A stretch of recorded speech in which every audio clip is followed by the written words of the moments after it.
जादुई पतीला, magical pot. सालों पहले पीतल नगर में किशन नाम का एक किसान रहता था। वह गांव के एक जमींदार के खेत पर काम करके किसी तरह अपना घर चला रहा था। पहले किशन के भी खेत थे, लेकिन उसके पिता के बीमार होने के कारण उसे अपने सारे खेत बेचने पड़े। मजदूरी में मिलने वाले पैसों से पिता का इलाज कराना और घर का खर्च चलाना मुश्किल हो रहा था। वो हर दिन सोचता कि कैसे घर की स्थिति को बेहतर किया जाए। आज भी इसी सोच के साथ किशन सुबह सुबह जमींदार के खेत पर काम करने के लिए निकला। खुदाई करते समय उसकी कुदाल किसी धातु से टकराई और तेज आवाज हुई। किशन के मन में हुआ कि आखिर ऐसा क्या है यहाँ। उसने तुरंत उस हिस्से को खोदा तो वहाँ से एक बड़ा सा पतीला निकला। पतीला देखकर किशन दुखी हो गया। किशन के मन में हुआ कि ये जेवरात होते तो मेरे घर की हालत थोड़ी सुधर जाती।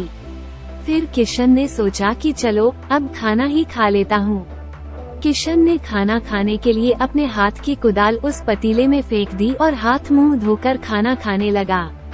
खाना खत्म करने के बाद किशन अपनी कुदाल उठाने के लिए उस पतीले के पास पहुंचा। वहां पहुंचते ही किशन हैरान हो गया। उस पतीले के अंदर एक नहीं बल्कि बहुत सारे कुदाल थे। उसे कुछ समझ नहीं आया। तभी उसने अपने पास रखी एक टोकरी को भी उस पतीले में फेंक दिया। वो एक टोकरी भी पतीले के अंदर जाते ही बहुत सारी हो गई। ये सब देखकर किशन खुश हो गया और उस जादुई पतीले को अपने साथ घर लेकर चला आया। वो हर दिन उस बर्तन में अपने कुछ औजार डालता और जब वो ज्यादा हो जाते तब उन्हें बाजार जाकर बेच आता। ऐसा करते करते किशन के घर की हालत सुधरने लगी। उसने इस तरह से बहुत पैसा कमाया और अपने पिता का इलाज भी करवा लिया। एक दिन किशन ने कुछ गहने खरीदे और उन्हें भी पतीले में डाल दिया। वो गहने भी बहुत सारे बन गए।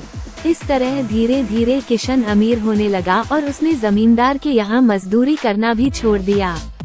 किशन को अमीर होते देख जमींदार मोहन को किशन पर शक हुआ। वो सीधे किशन के घर पहुँचा। वहाँ जाकर उसे जादुई पतीले के बारे में पता चला। उसने किशन से पूछा, तुमने ये पतीला कब और किसके घर से चुराया? डरी हुई आवाज में किशन बोला, साहब, ये पतीला मुझे खेत में खुदाई के समय मिला था। मैंने किसी के घर चोरी नहीं की है। खेत में खुदाई की बात सुनते ही जमींदार ने कहा, ये पतीला जब मेरे खेत से मिला तो यह मेरा हुआ। किशन ने जादुई पतीला ना लेकर जाने की बहुत मिन्नतें की, लेकिन जमींदार मोहन ने उसकी एक नहीं सुनी। वो जबरदस्ती अपने साथ वो जादुई पतीला लेकर चला गया। जमींदार ने भी किशन की ही तरह उसमें सामान डालकर उन्हें बढ़ाना शुरू किया। एक दिन जमींदार ने अपने घर में मौजूद सारे गहने एक एक करके उस पतीले में डाल दिए और रातों रात बहुत अमीर हो गया। एकदम से जमींदार के अमीर होने की खबर पीतल नगर के राजा तक पहुंच गई। पता लगाने पर राजा को भी जादुई पतीले की जानकारी मिली।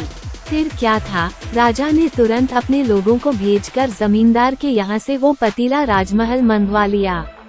राजमहल में उस जादुई पतीले के पहुँचते ही राजा ने अपने आसपास मौजूद सामान को उसमें डालना शुरू कर दिया। सामान को बढ़ता देखकर राजा दंग रह गया। होते होते आखिर में राजा खुद उस पतीले के अंदर चला गया। देखते ही देखते उस पतीले से बहुत सारे राजा निकल आए। पतीले से निकला हर राजा बोलता, मैं पीतल नगर का असली राजा हूँ। तुम्हें तो इस जादुई पतीले ने बनाया है। ऐसा होते होते सारे राजा आपस में लड़ने लगे और लड़कर मर गए। लड़ाई के दौरान वो जादुई पतीला भी टूट गया। जादुई पतीले के कारण राजमहल में हुई इस भयानक लड़ाई के बारे में नगर में सबको पता चल गया। इस बात की जानकारी मिलते ही मजदूर किशन और जमींदार मोहन ने सोचा, अच्छा हुआ कि हमने उस जादुई पतीले का इस्तेमाल सही से किया।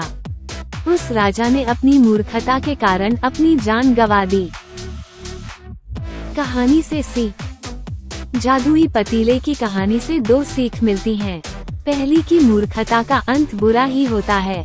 दूसरी यह कि हर सामान का इस्तेमाल संभलकर करना चाहिए, अति हानिकारक हो सकती है। Thank you for watching.